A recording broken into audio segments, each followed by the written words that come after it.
नमस्कार दोस्तों। आज हम आपको प्राचीन भारत की एक ऐसी कहानी सुनाने जा रहे हैं जिसमें प्यार और राजनीति के बीच की जंग ने एक प्रेम कहानी को अधूरा छोड़ दिया। यह कहानी इतिहास के पन्नों में दर्ज नहीं है, लेकिन आज भी इस प्रेम गाथा की गूंज उन पुराने किलों और खंडहरों में सुनाई देती है। तो आइए शुरू करते हैं ये रोमांचक सफर। यह कहानी है 13वीं शताब्दी के भारत की। दो बड़े राज्यों के बीच बसी हुई थी एक अनोखी प्रेम गाथा। एक तरफ थे राजा विक्रम सिंह, जो अपनी वीरता और साम्राज्य विस्तार के लिए जाने जाते थे। राज्य शक्तिशाली और समृद्ध था।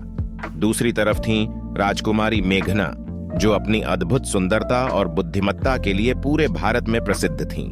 वह कन्नौज की राजकुमारी थीं और अपने पिता के सबसे प्रिय थीं। राजा विक्रम सिंह और राजकुमारी मेघना की पहली मुलाकात तब हुई जब राजा विक्रम सिंह शांति वार्ता के लिए कन्नौज आए थे। कहते हैं पहली नजर में ही दोनों एक दूसरे के प्रेम में पड़ गए। लेकिन इस प्रेम कहानी में एक बड़ी बाधा थी, राजनीति।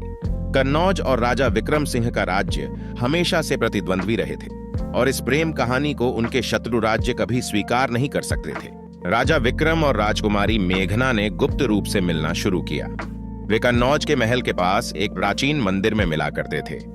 यह मंदिर अब खंडहर में बदल चुका है, लेकिन उस समय यह उनका गुप्त आश्रय था।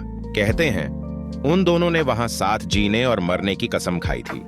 लेकिन इस प्रेम की खबर कन्नौज के राजा मेघना के पिता तक पहुंच गई। उन्होंने इसे अपने राज्य की प्रतिष्ठा के खिलाफ माना। कहते हैं मेघना के पिता ने राजा विक्रम सिंह को चेतावनी दी कि अगर वह अपनी सीमाओं से आगे बढ़ेंगे तो यह उनके राज्य के लिए विनाशकारी साबित होगा। वहीं राजा विक्रम सिंह ने प्रेम को अपनी ताकत माना और किसी भी चुनौती के लिए तैयार हो गए। कहते हैं जब दोनों राजाओं के बीच युद्ध की संभावना बढ़ गई तो मेघना ने अपने पिता को मनाने की कोशिश की, लेकिन उनकी एक नहीं सुनी गई। इस दौरान कन्नौज के राजा ने मेघना को एक और राज्य के राजा के साथ विवाह करने का आदेश दिया। यह खबर सुनकर राजा विक्रम सिंह ने कन्नौज पर चढ़ाई करने का फैसला लिया, लेकिन दुर्भाग्यवश युद्ध शुरू होने से पहले ही विक्रम सिंह को एक गुप्त साजिश के तहत मार दिया गया।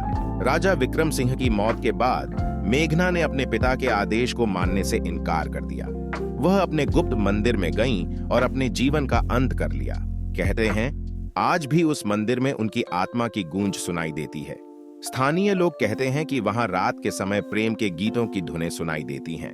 ये कहानी हमें सोचने पर मजबूर करती है। क्या मेघना और विक्रम का प्रेम उनकी शक्ति था या उनकी कमजोरी? क्या राजनीति हमेशा प्रेम पर हावी रहती है और क्या ऐसे प्रेम को अधूरा रहना ही नियति है? दोस्तों, ये कहानी केवल इतिहास का एक धुंधला पन्ना नहीं, बल्कि एक सबक है। ऐसे और रहस्यमयी और दिलचस्प किस्सों के लिए जुड़े रहिए हमारे साथ। अगले वीडियो में हम एक और अनकही दास्तान लेकर आएंगे। वीडियो अच्छी लगी हो तो लाइक करें और ये छोटे से YouTube चैनल सब्सक्राइब करें, कमेंट करें, शेयर करें। तब तक के लिए अलविदा।